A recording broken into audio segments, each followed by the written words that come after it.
Yyyaaooo! What's up, ladies and gentlemen? Welcome to another edition of eXtine Teaches Dota 2. Today we're going to go over the S button, which is very crucial for last hitting and, well, has some other pretty major implications as well. The S button just stops you mid-stride, also mid-animation if you're going for a right-click. See, just stutter step.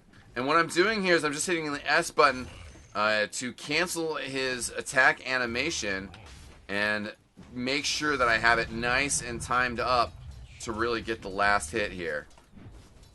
And, you know, instead of just waiting, you can keep your kind of hands hot by right-clicking and then hitting S. That's something, you know, in RTS games generally, like StarCraft, you'll hear about a bunch of people just clacking their keys to keep their body warm, essentially, and ready to go. So, I mean, that's something that you can throw in with the S key. I think that's one aspect of why people do it.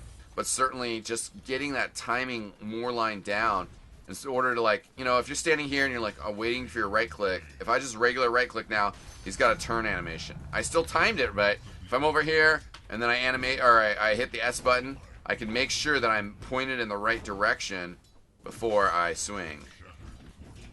Now, there's two other aspects of the S button that I want to talk about. I'm walking back this way. Creep blocking. You can use the S button to kind of stutter step yourself and to get in the way of the creep and slow them down. I'll show a case that with the next lane a little bit more because I sucked with that one and did not do a good job creep blocking. So, you know, boom. You don't have to use the S button while you're last hitting, but, you know, as you can see a little bit of jittering with my guy, it's certainly helpful in situations where you're just really trying to make sure that you're lining up that last hit. Creep blocking is kind of important. You'll see people do it in the very beginning of the game to affect where their lane ends up. It's also something that you can do throughout the game and also reflects onto body blocking enemy opponents. It's that same concept of kind of walking a little bit and using the stutter step so that you're just an immovable obstacle instead of just letting them walk past you. Oh god, oh god. And then finally, the other aspect of the S button that is pretty important is spell canceling.